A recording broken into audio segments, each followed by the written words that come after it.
Prahaar, India's first national anti-terrorism policy. Hello students, welcome to Drishti IAS. My name is Saloni Nanthiolier, and in this session we are going to talk about something very important. That is India's strategic document, India's policy, first ever policy that has been released by the Ministry of Home Affairs to tackle terrorism. So let's discuss the details, and before we do that, we'll quickly start with what has happened.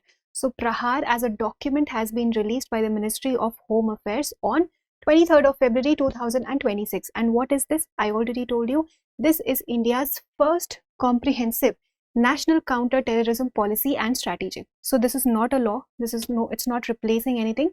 It's basically for the very first time a document, a policy document, a strategy document has been released by the government of India, which is going to tackle how coordination is going to take place between different agencies that we have to counter terrorism at the moment. Right now, it was all very, it was not properly, coordinated at the moment. Different agencies were using their own protocols, they were following their own SOPs. So because of that, there was a need that we need to fill in this huge gap that we have in our coordination, in our future efforts. And for that, we came up with a policy document, which is our national document. It is the SOP that everybody will have to follow. It's a written document. So this is what Prahaar is. Now, why did this come into picture? One was that different agencies were following their own SOPs. There was no proper coordination. And secondly, the threat profile also of our country has changed. Threat profile meaning the different types of threats that we face in the form of terrorism. So terrorism is no longer just about guns and bombs. Different things are now coming into picture. For example, there's cross-border terrorism that we've had it for decades now. And in fact, India has always mentioned that we have had very sporadic instability in our neighborhood. So there is state-sponsored terrorism also, and India has a zero tolerance towards terrorism policy. We do not tolerate terrorism at any cost. However, we have also maintained that we do not integrate terrorism with any particular religion or ethnicity or group, etc. But we have still faced state-sponsored terrorism. So we have cross-border terrorism, and one more thing is important here, that here in this document we have again highlighted that terrorism is coming across from all different forms of borders. So it is coming from air, from land, from sea, from everywhere basically. That's why we need to understand the gravity of the situation. Then there are global extremist groups, like we have Al-Qaeda, we have ISIS, who basically operate through sleeper cells. So we need to take care of these groups also. Then most importantly, there is tech-enabled threat.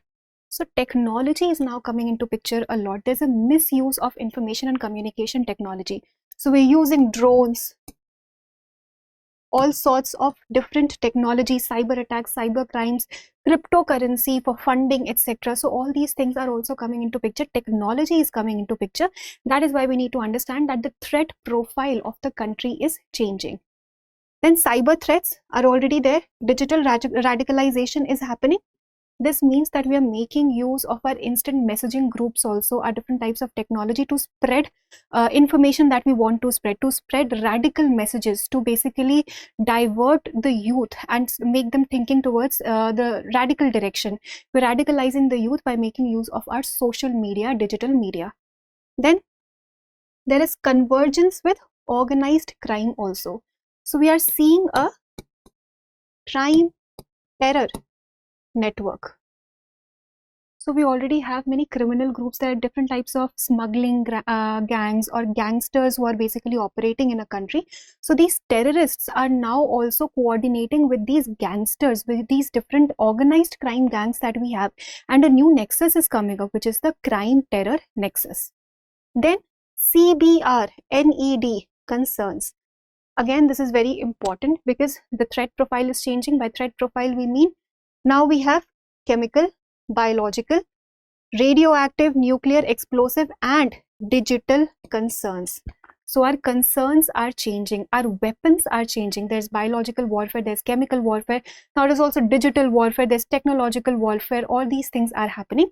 That's why we need to understand that there are threats coming across from all different directions, threats coming in very very frequently. So we need to be ready with a proper coordination amongst all our different agencies. So what is Prahaar? There are 7 pillars of Prahaar. Prahaar is basically an acronym. There are 7 pillars. P stands for prevention of terror attacks to protect Indian citizens and interests. First is about prevention. So we are not going to wait until something will happen. We are first also focusing on prevention. So we prevent something from happening. How will we do that? By making use of our intelligence units, right? We already have our intelligence units. We'll just have to ensure that there's better coordination between our intelligence units. There are different agencies that we'll talk about in the later slide. So first we'll prevent, and second is about responses. Now if something happens, if there is a terror incident, then we'll have to respond. So responses which are swift and proportionate to the threat posed. So we'll have to be proportionate to the threat to the terror incident. What is the gravity of the situation? Based on that, we are going to devise a response. Then aggregating internal capacities. Here we are going to focus a lot on upscaling our own capabilities, our own better training of our personnel, having more better grade weapons, etc., better coordination. So aggregating our own internal capabilities for achieving synergy in a whole of government approach. Then this is also very important. We need to be careful of the human rights also while responding. Whoever is the accused, all the people who are in the picture, victims, accused, everybody, we'll have to take care of the human rights of everybody. Rule of law approach is going to be followed.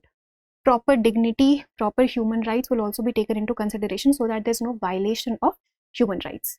Then attenuating the conditions enabling terrorism, which means that we want to weaken the conditions, reduce the conditions that basically give rise to terrorism. Here again we'll have to focus on community building, on basically let's say providing employment to our youth so that they're not digressed, they're not diverted towards these radical institutions. So we'll have to focus on attenuating the entire framework, the terror framework that operates within the country and outside the country also through sleeper cells. Then aligning and shaping the internal efforts to counter terrorism. This again is very important because now with cross-border terrorism, it's essential that we maintain proper ties with all the international institutions also. So here our extradition treaties are going to come into picture, all the various bilateral agreements that we have. So we'll have to, all the conventions that we have signed. So we'll have to understand that we need to have international collaboration also. So international collaboration. Domestic collaboration is very important, national collaboration is very important, but international collaboration at the same time also is very important.